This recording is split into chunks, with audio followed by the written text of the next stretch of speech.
हर हर महादेव, हर हर गंगे। जो इस कथा को पूरा सुनेगा और चैनल को सब्सक्राइब करेगा उस पर सदैव भोलेनाथ का कृपा बना रहेगा।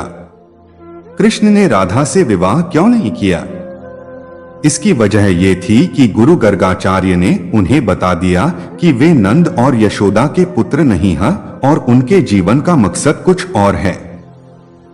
उन्होंने कहा कि नारद मुनि भी बिल्कुल कृष्ण जैसे गुणों वाले महामानव के आने की तारीख, स्थान और समय की भविष्यवाणी कर चुके हैं। राधा से विवाह के लिए एक तरफ कृष्ण का आग्रह था तो दूसरी तरफ यशोदा और नंद की वंश मर्यादा।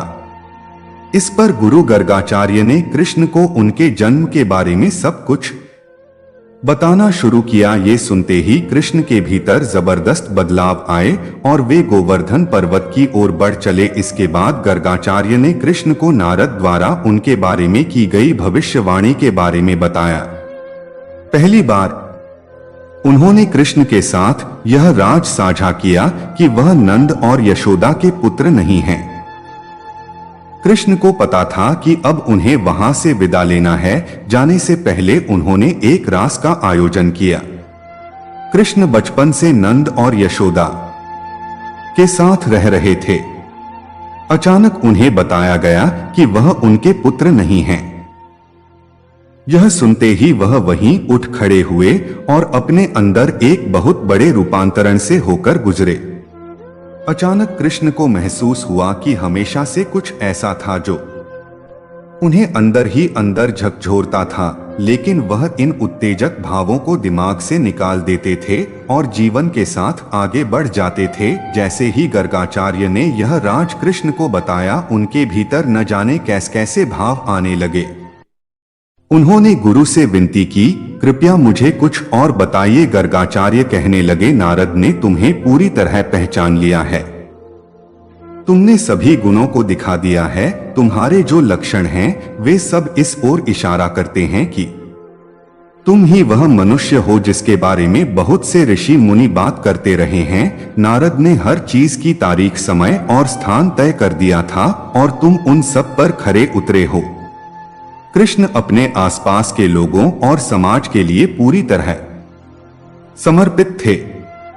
राधे और गांव के लोगों के प्रति उनके मन में गहरा लगाव और प्रेम था, लेकिन जैसे ही उनके सामने यह राज आया कि उनका वहां से संबंध नहीं है, वह किसी और के पुत्र हैं, उनका जन्म कुछ और करने के लिए हुआ है, तो उनके भीतर सब कुछ बदल गया। ये सब बातें उनके भीतर इतने जबरदस्त तरीके से समाई कि वह चुपचाप उठे और धीमे कदमों से गोवर्धन पर्वत की ओर चल पड़े। वह इतनी ज्यादा भाव विभोर और आनंदमय हो गई कि अपने आसपास की हर चीज से वह बेफिक्र हो गई। कृष्ण जानते थे कि राधे के साथ क्या घट रहा है। वह उनके पास गए, उन्हें बाहों में लिया, अपनी कमर से बांसुरी निकाली और उन्हें सौंपते हुए बोले, राधे, यह बांसुरी सिर्फ तुम्हारे लिए है। पर्वत की सबसे ऊंची चोटी तक पहुंचे और वहां खड़े होकर आकाश की ओर देखने लगे। सूर्य अस्त हो रहा था और वह अस्त हो रहे सूर्य को देख रहे थे। अचानक उन्हें ऐसा लगा जैसे एक जबरदस्त शक्ति उनके भीतर समा रही है। यहीं उनके अंदर ज्ञानोदय हुआ और उस पल में उन्हें अपना असली मकसद याद आ गया। वह कई घंटों तक वहीं खड़े रहे और अपने भीतर हो रहे रूपांतरण और तमाम अनुभवों को देखते और महसूस करते रहे। वह जब पर्वत से उतरकर नीचे आए तो पूरी तरह से बदल चुके थे। चंचल और रसिक वाला विदा हो चुका था। उसकी जगह उनके भीतर अचानक एक गहरी शांति नजर आने लगी। गरिमा और चैतन्य का एक नया भाव दिखने लगा। जब वह नीचे आए तो अचानक वे सभी लोग उनके सामने नतमस्तक हो गए। जो कल तक उनके साथ खेलते और नृत्य करते थे, उन्होंने कुछ नहीं किया था। वह बस पर्वत पर गए, वहां कुछ घंटों के लिए खड़े रहे और फिर नीचे आ गए। इसके बाद जो भी उन्हें देखता वह सहज ही बिना कुछ सोचे समझे उनके सामने नतमस्तक हो जाता।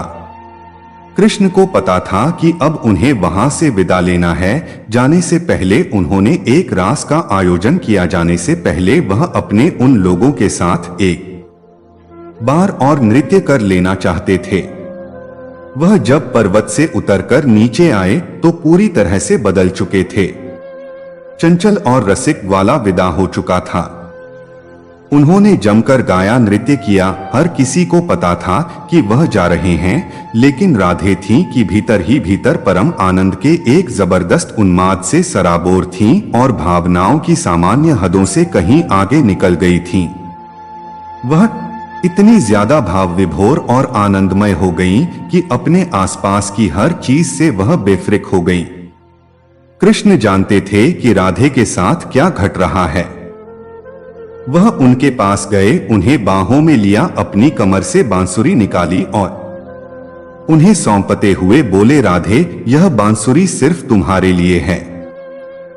अब मैं बांसुरी को कभी हाथ नहीं लगाऊंगा। इतना कहकर वह चले गए। इसके बाद उन्होंने कभी बांसुरी नहीं बजाई। उस दिन के बाद से राधे ने कृष्ण की तरह बांसुरी बजानी शुरू कर दी।